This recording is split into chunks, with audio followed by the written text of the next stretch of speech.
Hello again, everyone. I spoke before in the main hall. It's nice to be working with a smaller group, and I got up the front there and looked back. It's kind of a bit scary seeing quite so many faces. It's nice to work in a bit of a smaller group where please feel free to stop me at any point in this session, heckle me and ask questions, and so I really want to make sure that it's valuable to yourselves. The title of this session is Key Stage 1 Computing Unplugged. Just to give us a really brief introduction, I won't go over too much, but I did say what it was before. I'm a class teacher from Manchester, I came down last night, and I'm a CAS master teacher with computing at school, and I run the blog primarycomputing.co.uk, and I put lots of resources on there to support schools transition from ICT to computing. So this session, I was asked to do something on computing unplugged for Key Stage 1. As you can see, I'm not a Key Stage 1 teacher myself, and I'll be honest, this is the first time I've run this session. But what I did is I spoke to teachers in my school who are in Key Stage 1, who are doing lots of unplugged activities, and pinching quite a few ideas from Phil as well, to put together the presentation and kind of workshop that I'm going to do with you this afternoon. So I was thinking about, if I was sat there, what I would want from the session. And in doing that, put together a kind of overview and some objectives. Basically, I'm going to go through a kind of what, why, and how structure this afternoon. And it's heavily going to be focused on the how. I'm just going to start by explaining what computing unplugged is, for anyone that isn't sure, why we might use this approach in delivering computing lessons in our primary schools, and then focus on the how. We're actually going to do some unplugged activities. There will be partner work involved. So be prepared to move next to people next to you. Lots of communication, speaking algorithms. And hopefully lots of ideas, activities you can take straight back to your school and try out. So does that sound okay? Does that sound, yeah? Getting nods and smiles, brilliant, okay. It's the post-lunch last day slot, so last day slot we do need to keep the energy up, and so I'm hoping that the hands-on activities will do that. But before we get on to that, let's just set the scene with the what and the why. Really simply, computing unplugged is just doing computing without any technology at all. Okay? So any activity that we can use to teach a computer science or an IT or a digital literacy concept, but without using any technology, we call it unplugged. Now, these activities might be paper-based activities. We're going to do some paper-based things this afternoon. Use drama. You'll be thankful I'm going to stop short of getting you all to do some drama and acting out being a computer, but that's other types of unplugged activities, or hands-on tasks. And these are all just to teach computer science concepts. And unplugged activities often require the pupil, the learner, to actually take on the role of being the computer. So they're often they are the thing which is computing the algorithm. So it's a often real kinesthetic experiential learning, which is very powerful learning. That brings me on to the why. To explain the real value of unplugged activities, we need to just take a moment to consider what this new computing curriculum is trying to get us to do with our pupils. And it is not exclusively just trying to get our pupils to program. The programming is really the application of developing pupils' computational thinking skills. And that's what we want to focus on. We want to focus on developing the computational thinking skills of pupils in our classes. That's not a full set, I'm afraid. What is it, Phil? Sorry? No, I'm sure this isn't for you. Oh, sorry. Sorry, the confused look, no, that's not for me. Thank you. So underpinning programming, we want to be developing computational thinking skills in our pupils. Now, what do I mean by computational thinking? I'm not going to go through all the elements of computational thinking, but certainly some key elements for Key Stage 1 pupils is they're developing their ability to think algorithmically. So it's not just knowing what an algorithm is, but actually the skill of thinking algorithmically, being able to look at tasks and thinking through those tasks in steps, understanding the importance of the order of those steps, using that kind of logical reasoning. That's another computational thinking skill to predict the outcome of algorithms. Debugging, Phil's talked a lot about debugging this morning. Just on that point, Phil kept talking about the importance of making errors and keeping going and persistence. A little phrase that I heard the other week, which I really like. I'm not normally one for these kind of phrases, but I like this. And it was that success is moving from failure to failure without loss of enthusiasm. And I really like that, and I think you can apply that in programming. It's having a go, or algorithmic thinking, it's having a go, seeing where the mistake is, and then debugging and having another go. So algorithmic thinking. Another key kind of skill in computational thinking is that of decomposition. Now, decomposition allows us to take one big problem and decompose it into smaller sub-problems to help us find an answer to that problem. Now, we can develop these skills without using technology. We don't need to use technology to do it. There's a saying that sort of says that the programming to the, saying that computer science is all about programming is like saying astronomy is all about telescopes. In astronomy, the tool there, which allows us to explore and explain and solve problems, is the telescope, just like the programming. But what underpins that is the computational thinking in computer science, and that's what we want to develop in pupils. So as I said, we don't need to do it, you don't necessarily need to use technology to do that. And I'm talking today about Key Stage 1 Unplugged, but a lot of the people who sort of wrote the national curriculum, a lot of them would say that you could teach the entire of the curriculum without necessarily needing to use that much technology at all. So why would we do this? As I said, the unplugged activities are often kind of very powerful, kinesthetic learning experiences, and whilst technology can be a great enhancer of learning in schools, I think if we're honest, sometimes it can be a bit of a hindrance as well. That might be if the laptop trolley hasn't been plugged in, or the Bebop batteries haven't been charged up, although there's now rechargeable Bebops, which is fantastic. But sometimes there might be hindrance, that there might be the kind of the IT skill element of the pupils using the technology, which is a barrier to the actual learning about the concepts of computational thinking and programming. So that's the what it is and why. Okay, now I'm going to stop talking so much. You'll be pleased to hear, because we're going to get on to doing some how activities. So the first thing we've got here is a nice activity to do with perhaps EYFS in Year 1 to develop pupils' directional, positional language and vocabulary. So what I've got is a maze, which you will have probably seen before, these sort of pencil mazes. I did say, by the way, the requirements for this session, you didn't need to bring anything. I lied, really, you do need a pen, but I can see that pretty much everyone's got a pen there. What we're going to do is we're going to work in twos on this, okay? So I'm going to ask you in a second to shuffle up to a partner. It was a bit easier in the room I was in last, because there was a lecture kind of desks. But the idea of this activity is I want you to label yourselves A and B. A is going to close their eyes and place their pen on the start line, and B is going to use the commands forwards, left, right, backwards and stop to try and guide A the whole way from the start of the maze to the end of the maze. Okay? So you get 3 chances. If you strike the side 3 times, you're out and you can swap over. And I suppose we could do it as a little bit of a race and see who gets there first, yeah? Although I'm afraid you're going to be a bit of a disadvantage at the back, because I'm going to send these back from the front here. So just a nice activity to get us warmed up, developing vocabulary, directional vocabulary, and following these oral instructions. So I'm going to pass you those. Could you please find yourself a partner? I'm going to pass you those. If you can take one and then pass them on back. Once you get them, you can start. No peeking, please. I'd like everyone to be honest with how well they do.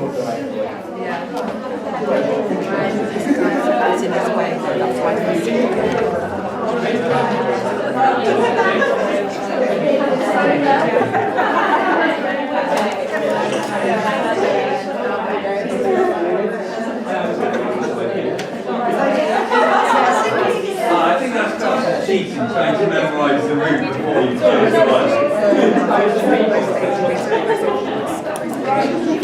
No, it's not. Just forward, okay. Upside down.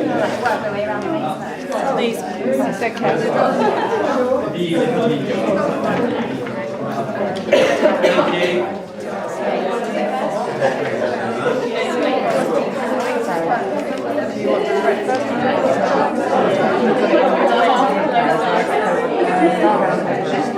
There was 3 lines, 3 chances.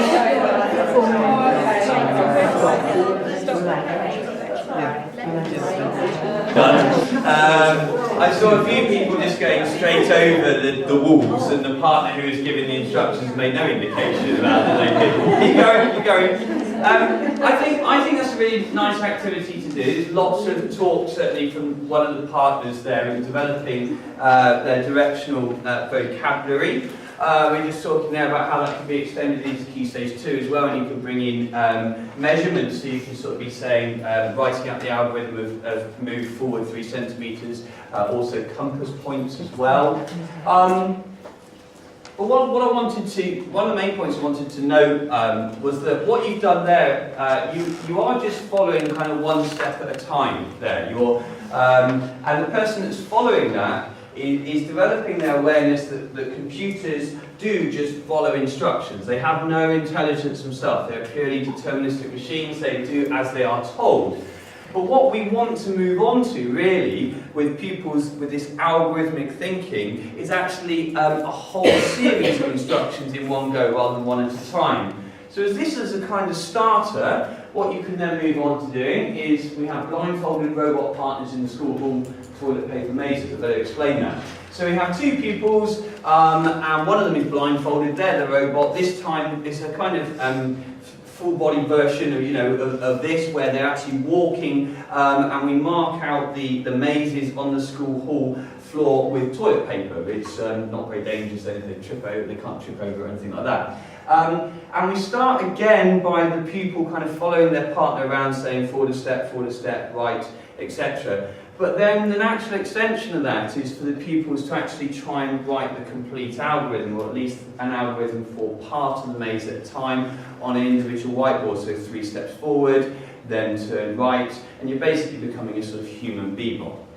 Okay, so that's one activity to share with you that you can take back into schools.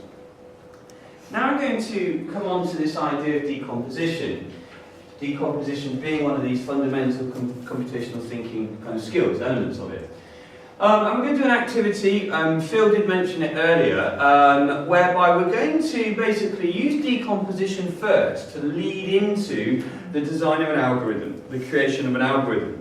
So what I want you to do first of all, and you can do it on the back of the paper, you can continue to work in pairs, or if you're a bit disgruntled with your partner's efforts there with the robot thing, feel free to work on your own. I'd like you to just take a daily activity, such as getting up in the morning, setting up your classroom, making a cup of tea. I'd like you to write it at the top of the page. So imagine that's my page there, and I've got making breakfast. I'm not so worried at the moment about order or sequencing. The focus here is decomposition. I just want you to decompose that activity into, and that's now kind of problem, into as many sub-problems as you can. So I've broken that up into making toast and making cereal, so I do have both. And then I've gone on to that. Then I can decompose that, making toast, into get a piece of bread, place in the toaster. That would be decomposed into put in the toaster, push the lever down, and keep going. Okay? And so I'm just going to give you 2 or 3 minutes to see how far you can go with that, to see how many kind of really definite finite bottom steps that you can get. And we're going to then put that into an algorithm for your task. Off you go. I'll give you sort of 2 or 3 minutes. When you do put these in order, you do need to have some arrows on there as well to indicate which direction the flow is happening in your algorithms. Now, I can see that most people have had a chance to have a go at that activity. A couple of points and ideas when you teach, if you do that lesson with pupils. First of all, I had a discussion here that often, if you take something, a task which is too broad to start with, when you start decomposing, the power of that shows you how many smaller sub-problems there are, and actually children will then tend to reduce the kind of the size of their main problem. When I was wandering around then, a nice activity which I haven't done with the people that I will do next time is trying to guess what the algorithm is for when I was wandering around. So I sort of making cups of tea and setting up the classroom. Also, if you're doing it with pupils, please do make sure that the problem that they choose is relevant to them and it's something that they can act out, they can follow this algorithm and actually do in the classroom. So we're talking about putting your coat on. So that they can go through these steps. If they don't work, debug them. Why? And you can really easily then move the order around of the post-it notes. What we did as a kind of extension to this is then pupils, once they got their algorithm sorted, they did actually write it up off of the post-it notes onto an A4 piece of paper. We kept a copy for our records and they photocopied a copy and swapped with a partner. And the partner took that home, and when it got to the point in the day where they had the algorithm for the daily task, whether it was eating their lunch, we had some of them in the school hall trying to eat their lunch, but the person hadn't included open lunchbox, so just or at home brushing their teeth. They followed that exactly and then came back the next day and fed back to their partners. That was a nice little activity. They said, we heard them discussing it, it was great, thanks very much, although my mum's a bit annoyed because you didn't tell me to pick up the toothbrush before squeezing the toothpaste out. It's all in the sink. Lots of really good discussion on the importance of sequence and the importance of accuracy as well. Okay, moving on. Next activity is a great idea from Phil Bagg. It's called the human crane algorithm. So Phil, who's been talking to you for a lot of today, he runs codeit.co.uk, and on there you have the resource for the human crane. And what you can do with this activity, you are all going to become human cranes. And normally I would print out these control cards. These are commands that you as cranes are going to be able to follow. But unfortunately I didn't quite have the time to do that. So what I've done is a bit of a workaround. I have given assigned a letter to every command that's available from A through to H. And what we're going to do is we're going to write an algorithm for ourselves to solve a problem. The problem is this. What I'd like you to do on a sheet of paper, I've got some here if you don't have any. I'd like you to draw, can I just sort of leave that, send that around there while I keep talking? I'll give you one of those and maybe send it back to anyone who needs it.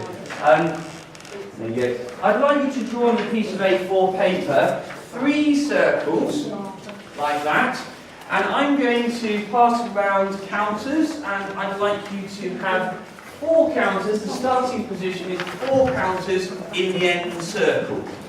Can people see where we're going with this? Yeah. So, the starting position for the human crane is always above the left-hand circle with the fingers open. I had to add that bit because I didn't tell the previous group and it really scuppered things. So, with the fingers open, and you're going to write the algorithm using the letters A, B, to A to H to get that as the finishing situation. Okay, so I've started you off, I think, well I'm often wrong, that the first 3 commands should be D, down, B, close, pick up a counter, and C, up. Okay, so while you're starting to write the algorithm, I'm going to bring around 4 counters for each group, so once you've written it, you can test it out. Now, yes? Is right 1 moving to the next circle? Yeah, right 1 takes you 1 circle, right 2 takes you 2 circles, okay?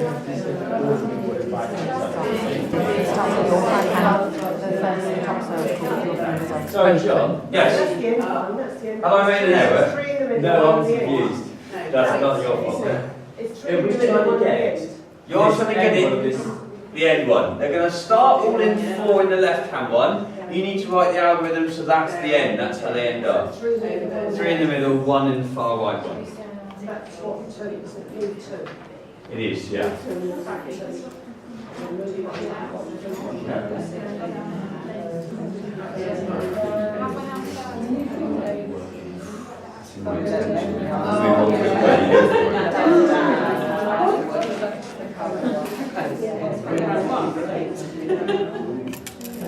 Okay.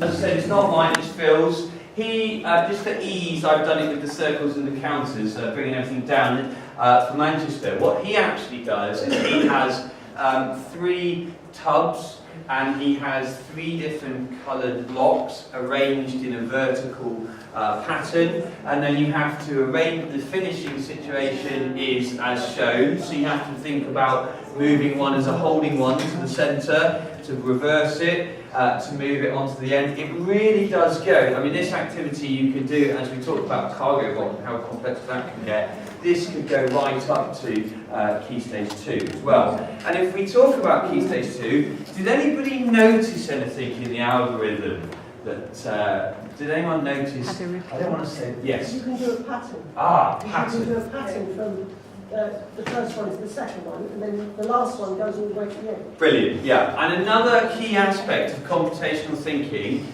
is pattern recognition.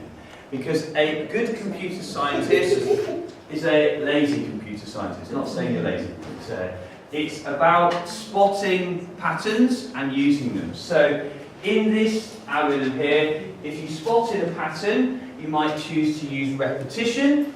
And we could, I don't know, I've just said here, we could represent that, and I think it's similar to this gentleman here did, just looping around it and writing at the top the number of times. Phil recommends, if you're doing this, not the way I've done it with the letters, but with the visual commands, which is kind of more suitable for Key Stage 1, just children putting a little bit of string around the bit that they want to repeat, and putting closed pegs on, the number of closed pegs representing the number of times it repeats. Again, it's all nice and hands-on. Yeah. Okay, so what I'm going to do now is, what time am I supposed to finish?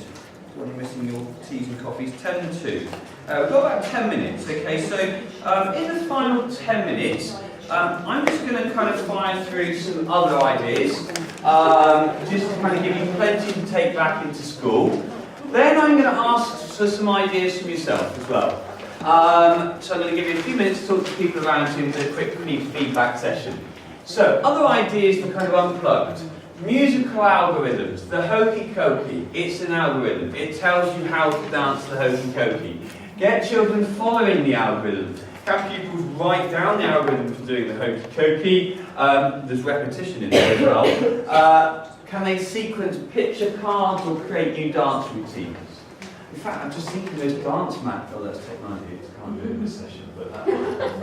Sequencing within role play areas. So someone was pointing out to me, Jane Waite, who's another CAS master teacher, you know, the amount of sequencing that comes into role play areas in Key Stage 1, where pupils are, you know, if you've got a role play set up with a shop, that one child comes in and they've got to go to buy something before the cashier is giving them, you know, saying what you're getting, you know, all that sequencing. Maybe you could go in and disrupt the order there and see if they recognise that, or you could sequence things again with pictorial cards.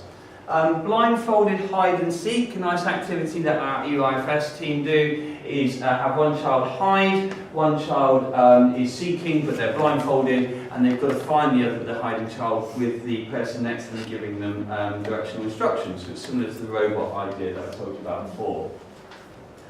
The hidden drawing game, that's where you make a drawing, and then you read out an algorithm, and the pupils follow that and, you know, draw what they think that it is that you are giving the algorithm for, and then they reveal and see how they match. Debug as required. Human bebots, as I said, similar to the robots thing, where actually sometimes you can just get the children to act out the moves that a bebot would do rather than using the bebots. And also spotting algorithms in the world around them. Remember, algorithms can not only be sequence of instructions, but also sets of rules as well. So I know this is more Key Stage 2, but we talk about selection. So when this condition occurs, then this happens. So children recognise that when the bell rings, then they go out to break, or when there are 5 people in the sand area, they cannot go in the sand area. There's algorithms, you know, there's rules all around them. Can they spot those? A couple of websites to put you onto. I should put mine on there actually, shouldn't I really? As well. So CS Unplugged, if you Google CS Unplugged, just get a show of hands briefly. Does anyone here not have Google as their default search engine? At school? Yeah. Yeah, no doubt. What do you have? We've got Bing now and Kids. Bing, right. And is it true that Bing stands for because it's not Google? I think I don't know, it's a nice rumour that I heard. But interesting that everyone uses Google. Google uses algorithms to filter and control its searches, such evidence of how important it is that we are understanding these computer science concepts so we can understand the kind of corporations that govern the flow of information to us. Sorry, is your website on your first page? Yeah, my one's primarycomputing.co.uk, easy to remember. We've got Codit, which is Phil's. And just to finish off, a few minutes, I've kind of shown you some examples. One of the great things about doing events like this is getting in a room with primary school teachers and who are always wonderful at thinking up activities. I just want you to turn to the people around you. Spend 30 seconds to a minute thinking of some unplugged activities you could do and adaptations of things I've shown you, and we'll do a quick feedback session. So I'll give you a couple of minutes talking to people around you, and I'm going to note down and pitch some ideas when I do another one of these sessions. Thank you.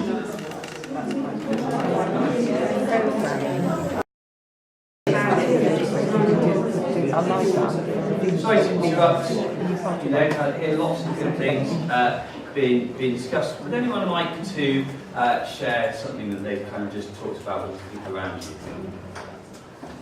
Just to warn you, the more I do of these as well, I'm getting used to this excruciating silence and I ask people to share. Well, maybe some new children could write instructions for new children starting at school about what they have to do, how they can school. Lovely idea, yeah. It's about some country writing instructions. So that's a really nice embedded approach as well, because we know the constraints of trying to fit all the curriculum in. So if you're getting your computer science in through an embedded approach with your dance, that's fantastic. Sorry? It's from your PPT idea. Yeah, well there we go. Yeah. Adapt. Yeah. Thank you for that. Anyone else? So I get my children to use multi-link. One can't see, and so they've got to say which colour and where it fits on, and see if it's the same at the end. Brilliant, yeah. So sort of writing the algorithms to replicate patterns in multilink. Yeah, one of the other group mentioned using multilink as well. I think I'm going to do some more work with that. Thanks for that. Would you mind sharing your Santa's socks, Santa's smelly socks? Thank you. If you Google Santa's smelly socks, we were looking for some activities before Christmas, and it's based on the idea of divide and conquer, which apparently is computational thinking. The person who told me about it said, and I was like, okay, let's have a look. And basically, it's the idea that the night before Christmas, Santa's elves are wrapping all the presents. There's a number that's divisible down to 2 boxes, and suddenly, I think it was in the thousands because it was a Junior's video. And he goes, oh my gosh, which one's got my smelly socks and how are we going to find out? We're going to have to unwrap them all, and it's Christmas Eve and I don't have enough time. So then one of the elves says, no, divide and conquer. So they weighed half on each set of scales. The one that was heavier must have the socks in because all the presents had the same in it. Chuck half away, weigh again on 2 sets of scales, chuck half away, weigh again. So we did it with a balanced scale and just little boxes. I think we had variety pack and it had one multi-link in one of them and we worked it out that way. But the juniors looked at it with the YouTube video and actually thought about like 56 divided down and then divide again and then divide again. So they really liked it because you're looking for your Christmassy activities. What year did you do? I did the variety pack with year 1 and they did the actual smelly socks video, I think 4, 5 and 6 just for Christmas. Thank you for sharing that. And was that, you said, did that come from the CS Unplugged site? That website Yeah, I ran noticed. in my head and I thought that was where it had come from. Can I A just colleague told hold me that about up? it. Okay, so that's when you Google CS Unplugged, that's what you're looking for, the site. Chap out of New Zealand runs it, it's absolutely fantastic, all free to download.